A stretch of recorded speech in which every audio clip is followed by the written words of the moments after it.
شیر شاہ سوری، اور میں بار بار لوگوں کو کہتا ہوں کیونکہ وہ بہت بڑا اس ہندوستان کا جو عظیم ترین سلطان سربراہ رہا ہے، وہ شیر شاہ سوری تھا. شیر شاہ سوری اوپر ابھرا کیسے؟ اس کی باپ کی جاگیر تھی. اس نے بہار کے اندر جو باپ کی جاگیر تھی اس کے اندر سب سے پہلے بڑے بڑے ڈاکوؤں کا مقابلہ کیا. سارے جو قانون توڑنے والے طاقتور تھے ان کو اس نے مقابلہ کر کے یا وہ باہر بھاگ گئے اور یا قانون کے نیچے لے آیا. جب اس نے انصاف قائم کر دیا تو جو ارد گرد جاگیروں کے لوگ تھے، جو اور علاقے کے لوگ تھے، سارے بڑے بڑے تاجر اس کی جاگیر میں آ گئے. وہاں خوشحالی آ گئی اور ساروں کو نظر آنا شروع ہو گیا کہ سب سے اس کی جاگیر خوشحال تھی اور بہترین چل رہی تھی کیونکہ انصاف تھا. پاکستان کے اندر ہمارا یہ جو سٹرگل ہے، جو آج ہمارے پارلیمنٹیرینز، سینیٹرز جو آج سپریم کورٹ سے پٹیشن کر رہے ہیں، یہ ہماری تحریک انصاف کی ہے. ہم اس ملک میں قانون کی حکمرانی چاہتے ہیں، اور قانون کی حکمرانی خوشحالی نہیں لے کے آئے گی، وہ لوگوں کو آزاد بھی کرے گا. جو ہم حقیقی آزادی کی بات کرتے ہیں کہ اگر ملک کے ایکس پرائم منسٹر، سب سے بڑی پاکستان کی پارٹی کا سربراہ، اگر میں اپنی ایف آئی آر رجسٹر نہیں کروا سکتا، میرے اوپر قاتلانہ حملہ ہوا ہے، مجھے پتا کس نے کیا ہے، تحقیقات میں ہو سکتا ہے ثابت ہو کہ وہ نہیں ہے لوگ، لیکن یہ تو میرا حق ہے. آئین مجھے یہ حق دیتا ہے کہ میں ان کی نشاندہی کروں اور ان کی انویسٹیگیشن کرواؤں. میں اپنی ایف آئی آر نہیں درج کروا سکا. پولیس بھی ہماری، پھر سے پنجاب ہمارے نیچے ہے، لیکن انہوں نے میری بات نہیں سنی، طاقتور حلقوں کی بات سنی اور نہیں ہماری ایف آئی آر درج کروائی. تو بات یہ ہے کہ اگر میرے سے یہ ہو سکتا ہے، اب سوچے سارے پاکستان کے اندر عام آدمی کے اوپر کیا گزرتی ہوگی. دیہاتوں میں کیا ہوتا ہے؟ ساری سیاست دیہاتوں میں، تھانہ، کچہری، پٹواری.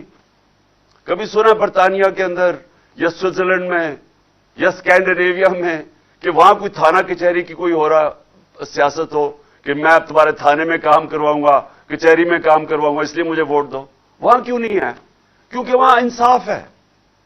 انصاف انسانوں کو آزاد کرتا ہے. کیوں نہیں ہے ان سارے ملکوں میں، برطانیہ میں، یورپ میں، یہاں قبضہ گروپ کیوں نہیں ہے؟ ادھر کیوں نہیں قبضہ گروپ لوگوں کی زمینوں پہ قبضہ کرتے ہیں؟ کیونکہ انصاف ہے. ان کی عدالتیں کمزور کو حقوق دیتی ہیں. کمزور کے پاس طاقت ہے کیونکہ عدالتیں ان کو قانون کے مطابق انصاف دیتی ہیں، اس لیے ان کی زمین پہ کوئی قبضہ نہیں کر سکتا. کیوں نہیں آج پاکستانی، 1 کروڑ پاکستانی ہے بیرون ملک، یہ ان کے پاس جتنا ان کا سالانہ آمدنی ہے وہ تقریباً ہمارے 22 کروڑ کے برابر ہے. ان کی جو باہر پیسہ کماتے ہیں یہ تقریباً ہمارے جتنی ہے، 1 کروڑ پاکستانیوں کی. اگر یہ سوچیں کہ یہ سرمایہ کاری پاکستان میں شروع کر دیں تو پاکستان میں تو ہمیں ضرورت ہی نہیں ہوگی آئی ایم ایف کی یا یہ کسی اور لوگوں کے پاس قرضے مانگنے کے لیے. اگر وہ صرف سرمایہ کاری پاکستان میں کر دے تو ہمارا ملک تو خوشحال ہو جائے گا. اب سوال یہ ہے کہ وہ کیوں نہیں پاکستان میں سرمایہ کاری کرتے؟ ان سے پوچھیں. ان کو مسئلہ پڑ جاتا ہے کہ پاکستان میں پلاٹ بھی خریدتے ہیں نا تو پلاٹ کے اوپر بھی قبضہ ہو جاتا ہے. ان کو یہی نہیں ہوتا کہ سب سے آسان چیز ہے پیسے کمائے میں پلاٹ لے لوں. جب پلاٹ بھی ان کے اوپر قبضے ہو جاتے ہیں اور عدالتوں میں جا کے پھنس جاتے ہیں، انصاف نہیں ملتا، تو وہ سرمایہ کاری کون کرے گا؟ وہ جا کے دبئی میں چلے جاتے ہیں، ملیشیا میں چلے جاتے ہیں، اور ملکوں میں سرمایہ کاری کر. پاکستان میں نہیں آ رہی، آتی ہے. لیکن اگر یہ ہم اپنے ملک میں اپنا انصاف کا نظام ٹھیک کر دیں، ان کو اعتماد ہو جائے ہمارے انصاف کے نظام میں، میں آپ کو یقین دلاتا ہوں کہ جتنا پیسہ وہاں سے آ سکتا ہے ہمیں کوئی بیکاریوں کی طرح دنیا میں نہیں جانا پڑے گا. لہذا پھر سے میں کہتا ہوں، 26 سال پہلے جب میں نے اپنی انصاف کی تحریک شروع کی تھی تو میں نے ایک چیز نشاندہی کی تھی کہ ہمارا مسئلہ ہی ایک ہے، یا انصاف نہیں ہے. کیونکہ میں نے تو ساری دنیا دیکھی ہوئی تھی، مجھے تو پتہ ہے خوشحالی کیوں آئی ہے وہاں. میں پاکستانیوں سے جو باہر رہتے ہیں، بزنس کرتے ہیں، میرا تو ان سے ملنا جلنا تھا، تو مجھے تو پتہ تھا کہ وہ کیوں بیچارے آنا چاہتے ہیں پاکستان، وہ بیچارے پاکستان میں انویسٹ کرنا چاہتے ہیں، لیکن وہ کیوں نہیں آ سکتے؟ کیونکہ ان کو یہاں اعتماد نہیں ہے. ایک انگریزی کا لفظ ہے کانٹریکٹ انفورسمنٹ. ان کو اعتماد نہیں ہے کہ ہمارا جو کانٹریکٹ آنر ہوں گے یا نہیں ہوں گے، تو وہ پیسہ نہیں لگاتے ہیں. سرمایہ کار ہمیشہ بزدل ہوتا ہے، کیونکہ سرمایہ کار نے اپنا پیسہ کمایا ہوتا ہے، وہ چاہتا ہے ادھر پیسہ لگائے جدھر اس کی آمدنی ہوگی. تو جب اس کو یہ خوف ہو جائے کہ میں اگر یہاں انویسٹ کروں گا تو یہ پیسہ میرا پھنس جائے گا، وہ کبھی پیسہ نہیں لگائے گا. وہ جتنا مرضی پاکستان سے پیار کرتا ہو، جتنا مرضی درد رکھتا ہو پاکستان سے، وہ سیلاب کے لیے ہم نے مانگے، اربوں روپے گھنٹوں میں اکٹھے ہو گئے، لوگوں نے پیسے دیے، لیکن سرمایہ کاری نہیں کرتے. تو لہذا یہ جو ہماری تحریک ہے، اور میں اللہ سے دعا کرتا ہوں کہ یہ جو ہماری حقیقی آزادی کی تحریک ہے، یہ دراصل انصاف کی تحریک ہے، اور یہ شروع ہوتی ہے جب ہماری عدالتیں کھڑی ہو جاتی ہیں. ایک لوگوں کے لیے جو سمجھتے ہیں ہم کمزور ہیں اور ہمارا طاقتور کے سامنے آمنا سامنا ہو گیا، تو لوگ چاہتے ہیں کہ ہماری عدالتیں ہمارے ساتھ کھڑی ہوں. میں وہ ونسٹن چرچل جو برطانیہ کا پرائم منسٹر تھا دوسری جنگ عظیم کے اندر، تو جب ہٹلر کی جو بالکل برطانیہ کے اوپر حملہ کرنے یعنی آنے لگی تھی برطانیہ کے اوپر، وہ فرانس کے بارڈر پہ کھڑی تھی، ان کے جہاز بمباری کر رہے تھے برطانیہ پہ، تو خوف میں لوگ جب اس کے پاس گئے اور پوچھا کہ ہم بچ جائیں گے، تو چرچل نے کہا کہ کیا عدالتیں انصاف دے رہی ہیں؟ وہ حیران ہوئے کہ جی عدالتوں کا کیا چکر ہے؟ انہوں نے کہا جی دے رہی ہیں. تو ونسٹن چرچل نے کہا کہ کوئی طاقت ہمیں تباہ نہیں کر سکتی جب تک ہماری عدالتیں انصاف دیں. تو میں آج پھر سے بڑے ریسپیکٹفلی آنریبل چیف جسٹس سے کہتا ہوں کہ یہ بہت امپورٹنٹ چیز ہے. پاکستان کا نمبر 1 انویسٹیگیٹو جرنلسٹ صحافی ارشد شریف کو شہید کیا گیا. اس کے اوپر پوری تحقیقات ہونی چاہیے. کون تھے وہ لوگ جنہوں نے دھمکیاں دیں؟ کنہوں نے اس کے اوپر ایف آئی آر کٹوائیں؟ کیوں ملک سے باہر اس کو جانا پڑا؟ اس کے بعد کیوں آگے ادھر سے گیا؟ اور پھر اس کا قتل، یہ جو اس کو شہید کیا گیا، اس کے اوپر پوری انویسٹیگیشن ہونی چاہیے. دوسری چیز میں سمجھتا ہوں کہ اعظم سواتی سے ہوا، اس کے اوپر صرف سپریم کورٹ کے اوپر ہمیں اعتماد ہے کہ وہ اس کے اوپر انویسٹیگیٹ کر سکتے ہیں. اور تیسرا میرا کہ یہ تو میرا حق ہے ایف آئی آر کا، تو میں چاہتا ہوں کہ اس کے اوپر بھی ہمارا سپریم کورٹ ایکشن لے. اب میرا جو دوسرا ایشو ہے وہ یہ کہ یہ جو لندن میں فیصلہ ہو رہا ہے، 2 اہم فیصلے کر رہے ہیں. کیا الیکشن جلدی ہوگا یا لیٹ ہوگا، اور دوسرا فیصلہ ہے کہ آرمی چیف کون بنے گا. تو میں پھر سے آج ساری قوم کے سامنے یہ بات رکھنا چاہتا ہوں کہ یہ ناممکن ہے کسی کا تصور کرنا کہ ایک مفرور، ایک سزایافتہ آدمی ملک کے اتنے اہم فیصلے کرے گا. یہ کسی مہذب معاشرے میں نہیں ہوتا. اور اس سے بھی بڑی بات کہ جو شہباز شریف پرائم منسٹر ہے، کیا اسے نہیں پتا کہ اتنا سینسٹیو معاملہ جو کہ آرمی چیف کی سلیکشن کا، یہ کیسے ایک مفرور اس سے کیسے کنسلٹ کر سکتا ہے؟ یہ آفیشل سیکرٹس ایکٹ کی وائلیشن ہے، اور اس کے اوپر ہم اپنے وکیلوں سے بات کر رہے ہیں، ہم اس کے اوپر ایکشن لیں گے. کیونکہ یہ کیسے اتنی بڑی، اتنی امپورٹنٹ پوزیشن پاکستان کی نیشنل سیکیورٹی کے لیے، آرمی چیف کی جو پوزیشن ہے وہ اتنی امپورٹنٹ ہے، یہ کیسے اس مفرور کے سامنے پاس بیٹھ کے ڈسکس کر سکتا ہے؟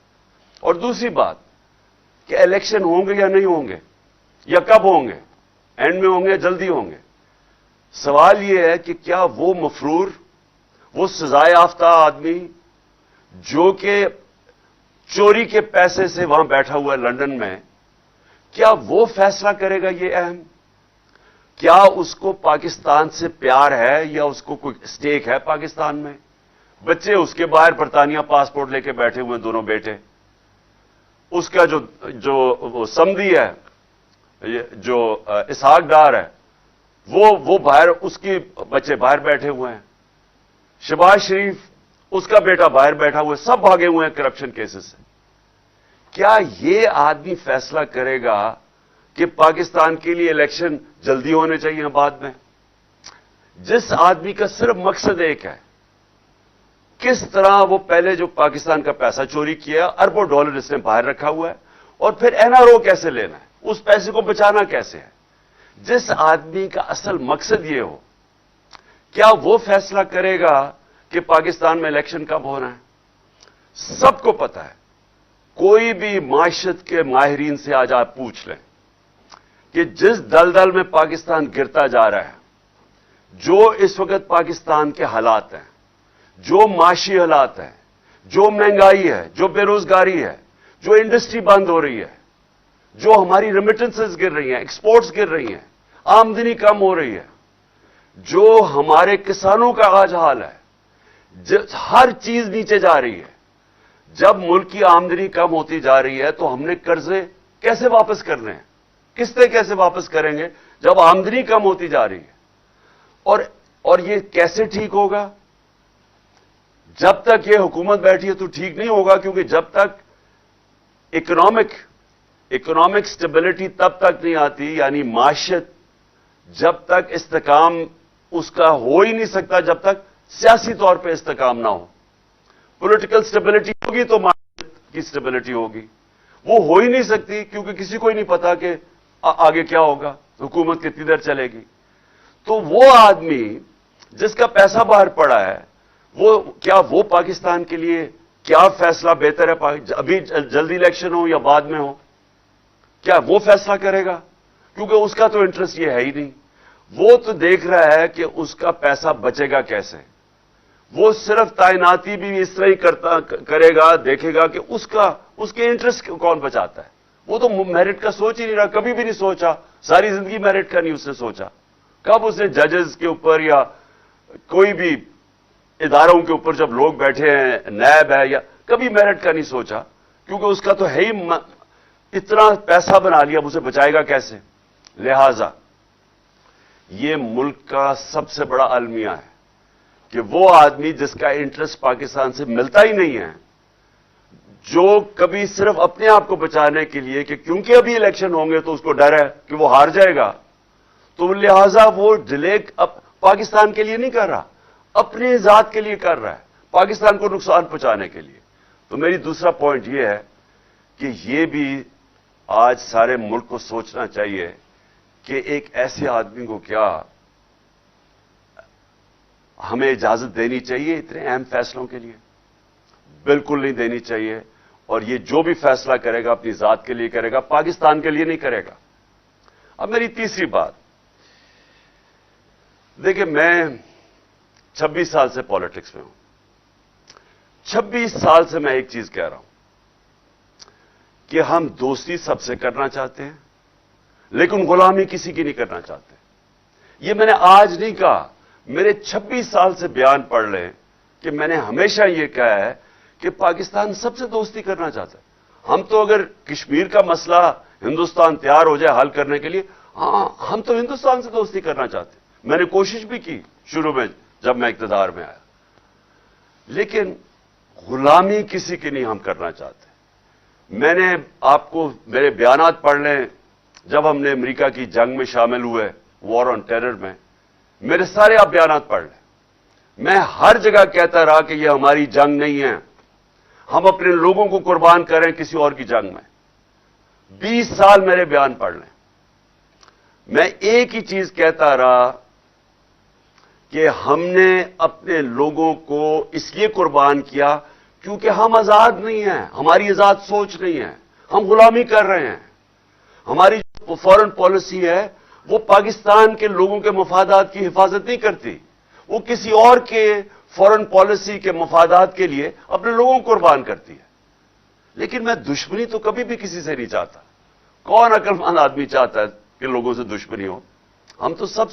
ہم چین سے اچھے تعلقات چاہتے ہیں، ہم روس سے اچھے چاہتے ہیں، ہم امریکہ سے چاہتے ہیں، ہم سب سے چاہتے ہیں، غلامی کسی کی نہیں چاہتے۔ یہ کوئی میرا انٹرویو 26 سال میں بتا دے کہ میں نے اس کے علاوہ کوئی بات کی ہو۔ حیرت مجھے یہ ہے کہ یہاں ایک پروپیگنڈا سیل بیٹھا ہوا ہے اور وہ وہاں سے بیٹھ کے فیڈ کرتا ہے صحافیوں کو، جو ان کے پاکٹ صحافی ہیں، یعنی ان کے بغل بچے ہیں، ان کو باقاعدہ بتایا جاتا ہے، اور وہ جو بھی میں باہر انٹرویو دیتا ہوں اس میں سے چیزیں چنتے ہیں، پھر ان چیزوں کو اٹھاتے ہیں اور مطلب کچھ اور نکال دیتے ہیں۔ یہ بھی آج نوبت آنی تھی کہ دو صحافی ان کو بیان دینا پڑا کہ ہمارے بیانوں کو غلط پیش کیا جا رہا ہے، یعنی میرے انٹرویو کو غلط پیش کیا جا رہا ہے، انہوں نے کہا ہے، اور وہ غلط اس لیے کر رہے ہیں کہ یہاں پورا پروپیگنڈا سیل بیٹھا ہوا ہے، وہ ساری کوشش کر رہے ہیں کہ کسی طرح یہ ثابت کریں کہ عمران خان نے کچھ کہا تھا تو کچھ اور ہو گیا۔ میں نے جو سائفر ہے نیشنل سیکورٹی کاؤنسل میں رکھا ہوا ہے، پارلیمنٹ میں رکھا ہے، صدر نے چیف جسٹس آف پاکستان کو بھجوایا ہے، کیبنٹ کے اندر رکھا ہے۔ جو اسد مجید جو ایمبیسڈر تھے واشنگٹن میں، جس کی ڈونلڈ لو سے بات ہوئی، انہوں نے شہباز شریف کے دور میں نیشنل سیکورٹی کاؤنسل میں بیٹھ کے کہا سائفر کا کہ بالکل وہ جو میں کہہ رہا تھا وہ باتیں ڈونلڈ لو نے صحیح دھمکیاں دی اس کو کہ عمران خان کو ہٹاؤ۔ اس میں تو کوئی شک ہی نہیں ہے، کیونکہ اس دوسری سیکورٹی کاؤنسل جو بیٹھی تھی شہباز شریف کے نیچے، اس نے بھی تائید کی ہے کہ ہاں انہوں نے غلط کیا ہے، انہوں نے مداخلت کی ہے۔ تو اس میں ایشو کیا رہ گیا؟ آگے بات اب جب کر رہے ہیں کہ ہم نے آگے چلنا ہے، تو آگے تو ہم چاہتے ہیں کہ ہمارے تعلقات اچھے ہوں۔ میں تو ہمیشہ چاہتا ہوں، کیونکہ جتنے ہمارے دنیا میں اچھے تعلقات ہوں گے اور دشمنیاں کم ہوں گی، ہم تجارت کریں گے اور ملک میں خوشحالی آئے گی۔ تو مقصد تو یہ ہے۔ تو یہ میں ابھی نہیں 26 سال سے یہی بات کہہ رہا ہوں۔ مجھے صرف پھر سے افسوس ہے کہ ہماری صحافت ادھر پہنچ گئی ہے، یعنی اس لیول پہ پہنچ گئی ہے کہ باہر کے صحافیوں کو کہنا پڑا کہ ہمیں غلط طرح پیش کیا جا رہا ہے ہمارا انٹرویو۔ اور وہ انٹرویو بھی ویسے سن لیں اگر کسی کو، تو آج بتا دیں کہ 26 سال اور اب میں اس میں کوئی فرق ہے؟ اس میں کوئی فرق نہیں ہے۔ اور آخر میں آپ سب کو، اپنی قوم کو، میں آپ سب کو یہ کہنا چاہتا ہوں کہ یہ وقت آپ نے جانے نہیں دینا۔ کبھی کبھی قوموں کی زندگیوں میں پھر سے کہتا ہوں ایسا وقت آ جاتا ہے، قوم اس موڑ پہ کھڑی ہو جاتی ہے کہ اگر وہ صحیح فیصلہ کر لے بحیثیت قوم، تو وہ اپنی تقدیر بدل سکتی ہے۔ ہم آج ادھر کھڑے ہیں کہ ہم ایک حقیقی آزادی کے سفر پہ نکلے ہوئے ہیں۔ یہ جو ہماری مارچ ہے یہ حقیقی آزادی کے لیے، جو آتی ہے انصاف سے۔ عام آدمی پوچھتے ہیں کہ جی ہمیں کیا فائدہ ہوگا؟ آپ کو انصاف سے کیا فائدہ ہوگا؟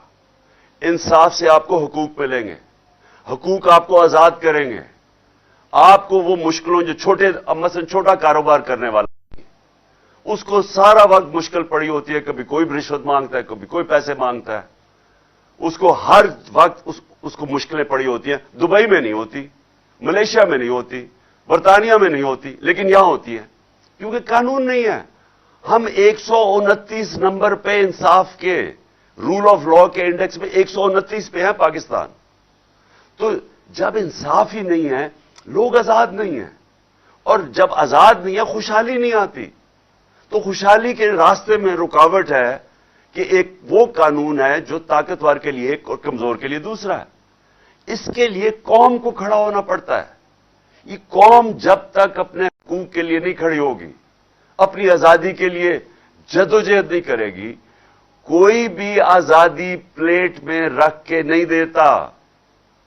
زنجیریں گرتی نہیں ہیں، توڑنی پڑتی ہیں، آزادی چھیننی پڑتی ہے، جدوجہد کی ضرورت ہے۔ اور انشاءاللہ میں جو دیکھ رہا ہوں راستے میں، جس طرح لوگوں نے کہا کہ عمران خان نہیں ہوگا تو پبلک نہیں نکلے گی، میں تو اللہ کا شکر کر رہا ہوں کہ میری قوم میں اتنا شعور ہے کہ میں انشاءاللہ پنڈی میں آپ کے ساتھ ہوں گا، کیونکہ اس سے پہلے پبلک نکلی ہوئی ہے۔ تو میں تو اللہ کا خاص آج شکر ادا کرتا ہوں، اور آپ سب کا کہ آپ نے جس طرح پوری آج شرکت کی ہمارے ساتھ، بنڈی بہاؤدین میں بھی اور جڑا والا میں بھی، دونوں جگہ پہ بھی میں آپ کا شکریہ ادا کرتا ہوں۔ پاکستان زندہ باد۔